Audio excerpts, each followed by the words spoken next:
पत्रकार प्रेम कुमार की ओर से न्यूज 24 भारत में आपका स्वागत है।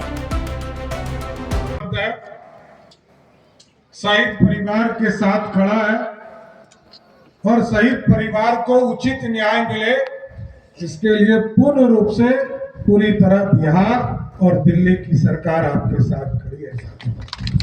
एकदम बेफिक्र रहिए। कनक जी ने 2 मांगे हमसे की है, कुछ कुमुद वर्मा जी ने भी अपनी बातों में रखा है, अजय जी और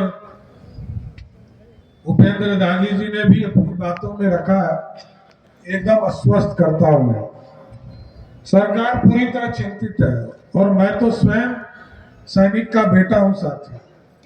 मेरे पिताजी ने तो तीनों युद्ध लड़ा है और उस जमाने में जब तनख्वाह नहीं मिलता था तो हम जमीन दिया करते थे। सरकार के पास पैसा तनख्वाह देने के लिए भी नहीं था, चाहे वो 62 का युद्ध हो, 65 का युद्ध हो, 71 का युद्ध हो। और उसके बाद मेरे पिताजी बिहार की राजनीति में आए, लेकिन आज सब काम करना है साथियों। शहीद परिवार के एक एक चीजों का सपना हमारी सरकार करेगी, इसमें कहीं पीछे हटने का बात नहीं। जहां तक नौकरी का सवाल है, मैं माननीय मुख्यमंत्री नीतीश कुमार जी से बात करके ये जरूर आश्वस्त करता हूं कि इनके परिवार में एक व्यक्ति को सरकारी नौकरी मिले, इसकी पूरी व्यवस्था करा।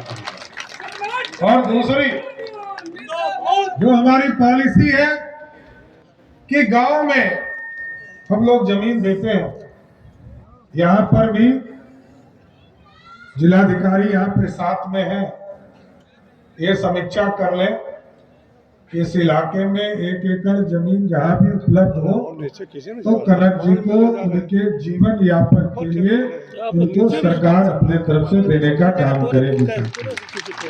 और जहां तक 2 महत्वपूर्ण चीजों की चर्चा कुमुद जी ने किया है, एक एडिशनल पीएससी का निर्माण के लिए, तो मैं आज ही स्वास्थ्य के सचिव को कह के जितना जल्दी टेंडर इसकी प्रक्रिया पूर्ण करा के, और ये कोशिश करूंगा कि अप्रैल के माह में आकर उपेंद्र दागी जी और सभी साथी, चाहे कुमुद जी हो, सभी लोग आए और यहाँ पर शहीद संतोष जी के नाम पर उस एडिशनल पीएससी का भी काम शुरू कराने का काम किया जाएगा सर। इसलिए आप एकदम बेफिक्र रहे, सरकार पूरी तरह प्रतिबद्ध है।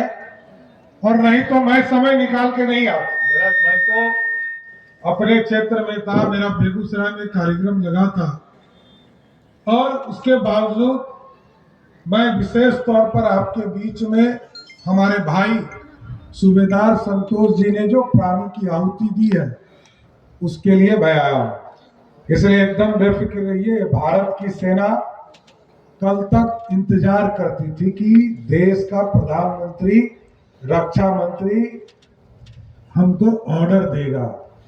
आज देश के प्रधानमंत्री जी ने पूरे देश के सेना के हाथ को खोल कर रखा है और कहा है कि पाकिस्तान की तरफ से एक चुटपुटिया बम भी आ जाए तो भारत की तरफ से तोप का गोला छोड़ने का काम करो। और इसी के लिए मैंने भी साफ तौर पर कहा है साथियों, बिहार में भी कचरा साफ करना है ना, करना है ना। अभी तो 64-65 में हुआ है, अभी और लंबा चलाना है। देखिए, अपराधी को जाना होगा, कोई बचा नहीं सकता, कोई हो, किसी जाति धर्म का हो, मेरे को कोई मायने नहीं रखता। हमको सिर्फ ये मायने रखता है कि बिहार कैसे सुधरेगा और उस सुधारने का काम करना, कोई दूसरा काम नहीं करना है। अब तो पहले वित्त मंत्री था तो पहले पैसे का हिसाब किताब करता था। और आपको जानकर खुशी होगी साथियों, जब मैं पहली बार सदन में आया था आज से 27 साल पहले, तो आपको जानकर खुशी होगी कि 6000 करोड़ का बिहार का बजट था जब बिहार झारखंड एक था।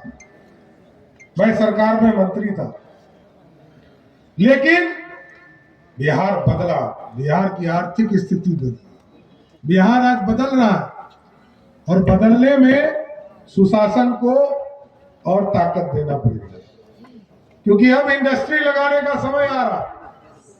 ये जो हमारे हजारों की संख्या में नौजवान रोजगार के लिए चिंतित रहते हैं, उसको अगले 5 वर्षों में चिन्हित करना है और बिहार की धरती पर रोजगार देने का काम करना है, बाहर नहीं जा रहा। इसलिए यह सच्ची श्रद्धांजलि तभी होगी जब बिहारी को, बिहार के लोगों को आर्थिक रूप से समृद्ध कर सके। पहले सड़क नहीं था, बिजली नहीं था, पानी नहीं था। पानी में और अभी मेहनत करने की जरूरत हमको है, हम उसमें करा रहे हैं, लेकिन सड़कों का जाल लगभग बिछा है। आगे भी आप देख रहे हैं, हमने तो देखा अभी हेलीकॉप्टर से एक पुल बन रहा है और आगे शायद नया सड़क बन रहा है। तो ये सारी चीजें समझिए, इसी गया में आने में लोगों को 5-5 घंटा लगता था साथ, आज तो 1.5 घंटा में पटना से चलिए और गया जी पहुंच जाइए। ऐसी व्यवस्था बदल, कोई जरूरत नहीं। हो सकता है कि जो बड़े लोग आते हैं उसको तो पुलिस वाला घेर घेर के थोड़ा पीछे चलाता है, लेकिन आप जब चलते हैं तो आप तो फराटेदार गया जी पहुंच जाते हैं। इसलिए आज मैं शहीद के लिए ही आया हूं, क्योंकि मेरे और कई कार्यक्रम लगे हैं पटना में भी।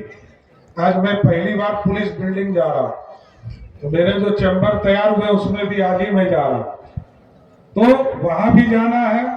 और कई जगह शिवरात्रि के कार्यक्रम है पटना शहर में, उसको भी कर रहा है। लेकिन आप तमाम लोगों को मैं पूर्ण रूप से आश्वस्त करता हूं कि बहन कनक जी ने जो भी बातें रखी है और आदरणीय कुमुद जी ने जिन बातों को रखा है कि शहीद सूबेदार जी संतोष कुमार के अधूरे सपने को साकार पूरी तरह हम लोग मिलकर करेंगे, पूरा परिवार मिलकर करेगा सर। और कुछ होमगार्ड के साथी ने एक पत्र दिया है, कुछ दलपतियों ने भी दिया है, उसको पूरा समीक्षा करेंगे और उसकी समीक्षा करके निर्देशित करेंगे, शीघ्र से शीघ्र कार्रवाई करके उनकी नियुक्ति की प्रक्रिया पूर्ण की जाएगी। इसलिए साथियों, मैं फिर से शहीद सूबेदार संतोष जी के इस कार्यक्रम में आने का मौका मिला। लगातार मैं कई बार आते रहा हूं, आज परैया की धरती पर आया हूं, गुरुआ में आने का मौका मिला था, गुरारू में मौका मिला, कई जगह मैं आते रहा हूं और आगे भी आपके सपनों को साकार करने के लिए एक भाई आपका पटना में बैठा है, इतना स्वस्थ करता हूं। एक बार जरूर जोर से बोलिए, शहीद सूबेदार संतोष अमर रहे, शहीद सूबेदार संतोष अमर रहे। बहुत बहुत धन्यवाद।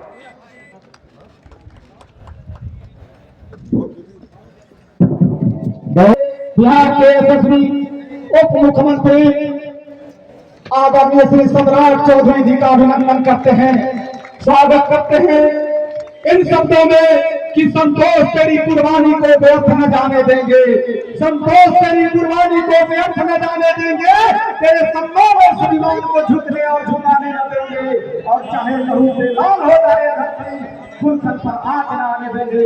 आज के हिसाब से उनको धन्यवाद चलते रहेगा, अभी आगे कार्यक्रम चलते रहेगा, आप सभी रुके अभी।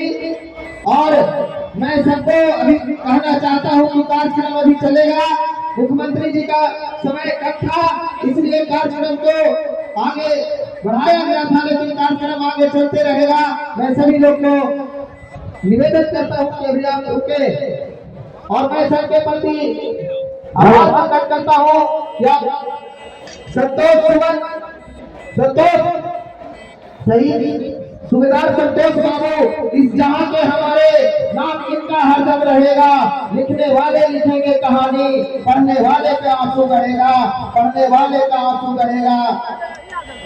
सभी लोग रुके, खाने की व्यवस्था है। संतोष कुमार अमर रहे।